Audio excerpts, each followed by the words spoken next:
I did that, so I went out to put my big fat face in the mug in the camera.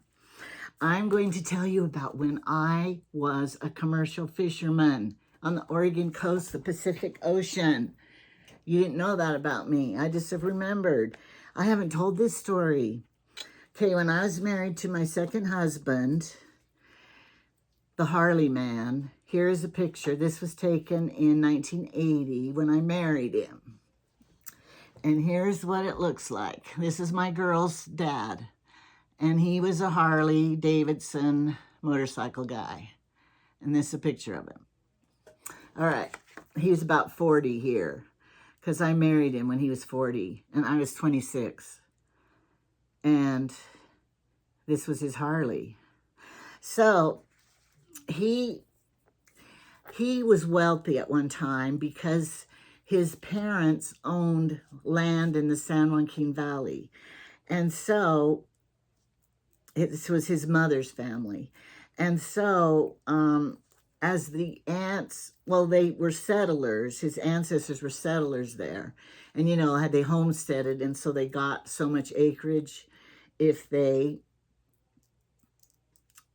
you know, went to settle the land, like the homesteading. Okay, I don't remember how many acres it was. So all the family members got it. And then the aunts, his aunts never got married. So as each one died, they left it to Foster. And he, you know, kept inheriting land.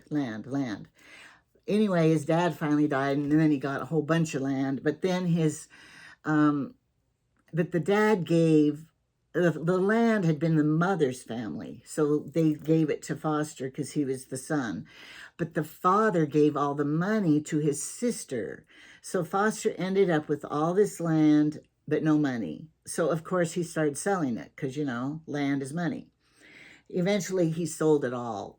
And I guess his dad had always leased it to the tomato growers and stuff down there. And so that's how he got money from the land. But Foster was young and foolish, and he knew his whole life he was going to inherit this. So he didn't go to college, and he didn't work, and he got into trouble, and he went to prison for stealing a beer truck. So they made him, for his parole, they made him marry the girlfriend that was pregnant with his baby. And that's so funny to me because nowadays, parole, they would never make you marry somebody to get out of jail.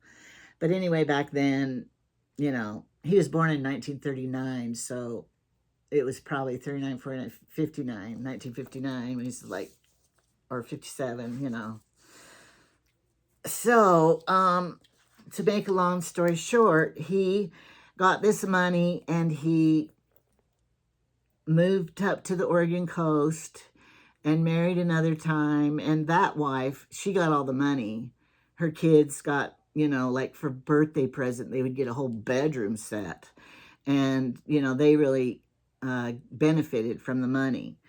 By the time he married me, he didn't have anything left. But he had bought a fishing boat. And that's this commercial fishing boat, the Silchar 2.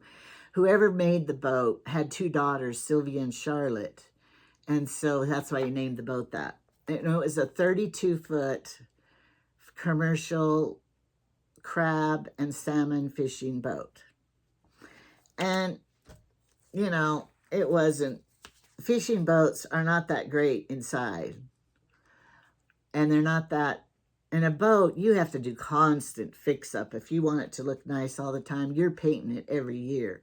And you're not making that much money to invest in your fishing boat all the time. So we got the boat back, and we had to pay a bunch of expenses. He had sold it, but those people defaulted on the loan that he carried, and so they gave the boat back to us, is what happened. And they let the license lapse, and so we had to spend a lot of money and get the license back, and I don't remember, but there was a lot of that going on. So then I had my daughter by then, my second baby with him. The first baby died. Remember, I told you that. The second baby was Emily. And so she was born. And crab fishing is always in December 1st. So you take the crab pots out and drop them off before December 1st, and they can be soaking. It's legal to do that. But you can't pull the pots until December 1st when the season opens. Now, sometimes they go on strike, and then you don't get to go yet. But your whole life depended on, you know, the weather. If it was bad weather and you couldn't get out to your pots, you know, your family didn't have any money unless the wife worked somewhere else. Or if were broke down, you didn't get any money. Don't ever get a job that your life depends on the weather, because it sucks, because you have no control over it. Anyway, sometimes they would go on strike, and so it wouldn't start yet until they decided on the price the crab were going to be. And it was really hard to get crewmen, because you got to work a whole bunch to get the pots out there and stuff, and you don't get paid yet because your boss hasn't made any money yet to pay you, and he doesn't have any money. So it's, you know, all like this, on, and problems. Well, and then you get a crewman you think's good, and as soon as you pay them, they get drunk that night. They don't show up the next day to work because they have a hangover or whatever. They were up all night drinking. Well, then your crab is out there and you got to empty the pots. So I became his crewman. I didn't like it, but what could we do? It meant money for the family. So my mom would babysit my little baby girl. She was probably a year old. And so I could go out with Foster. Well, because I wasn't strong enough to lift a crab pot, and I wasn't hefty enough to work the deck and everything, so I had to be the driver. So I was the driver of the boat. Here, I have one picture of me driving the boat. There I am. You could drive it from either up on top or down inside. But it was easier to drive on top to see here's a door down below where you went inside the boat. And, you know, a boat does not go very fast. And, oh, I hated it. It would just go so slow. Now, the first day I went out with them, I got seasick bad, because I kept looking at the waves, because I'm thinking, well, you know, when you go in a car and your car's sick, you got to look at the road. So I'm thinking, I got to look at the waves. But no. I was sicker than a dog laying down on that bed puking.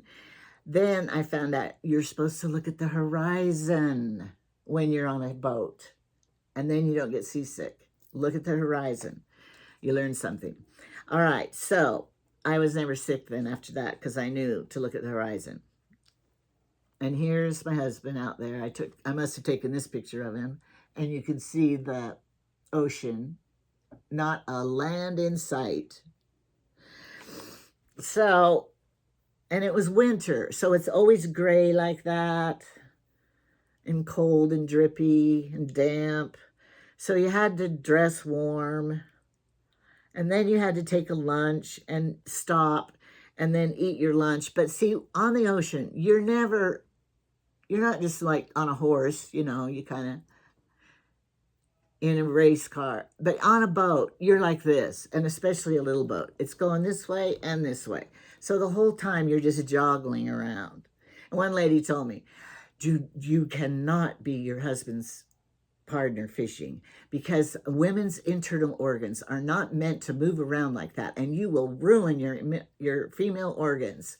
She told me that. I laughed. Okay, I won't.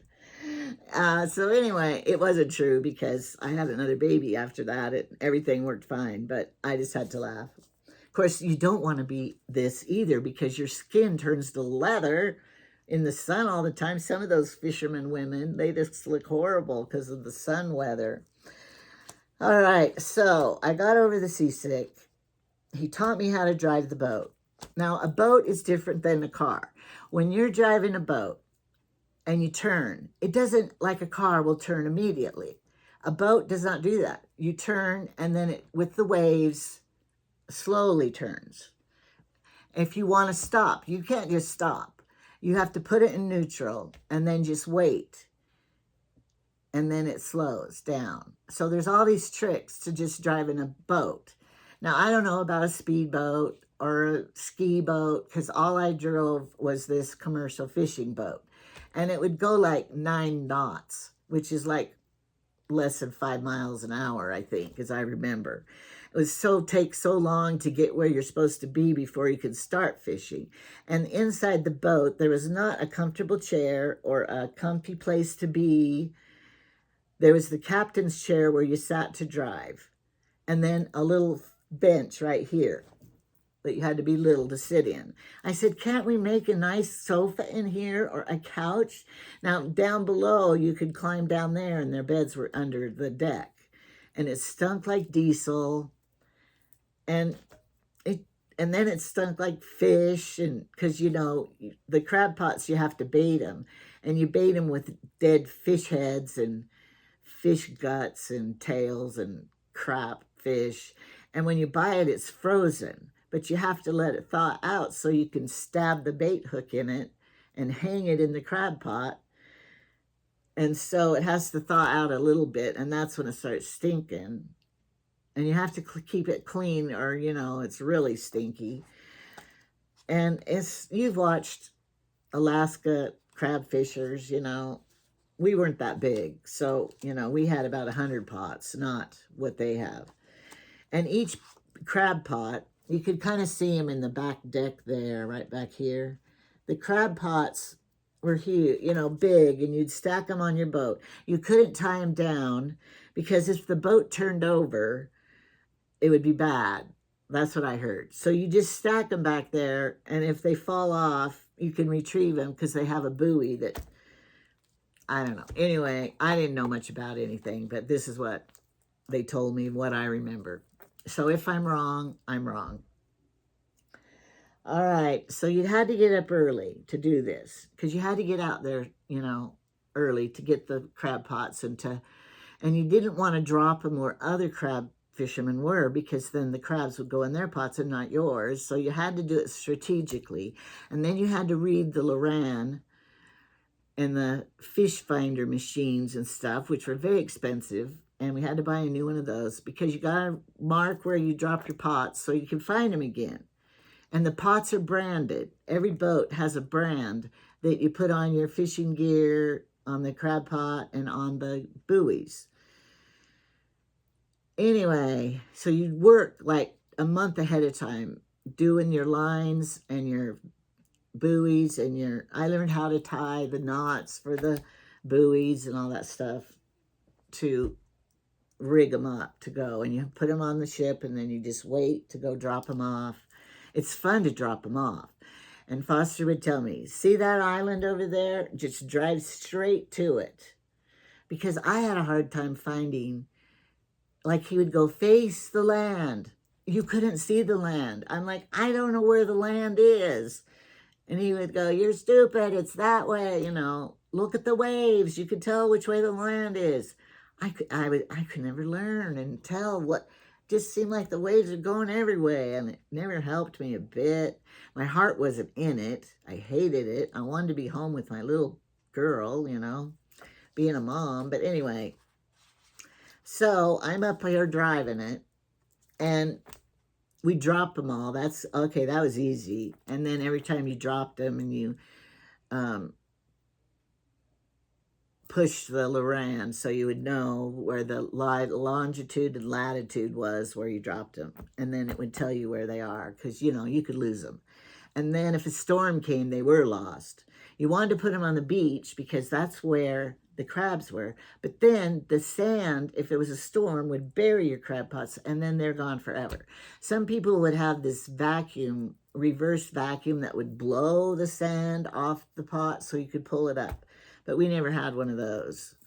And you could hire people to do it for you if you thought you could if you found them and you could get them loose.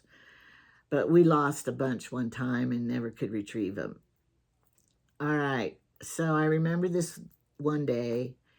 And when you drive upon, all right, you get to your line finally, and you see your first buoy floating, and you know it's yours because they're a certain color and you mark them with spray paint so you know it's yours.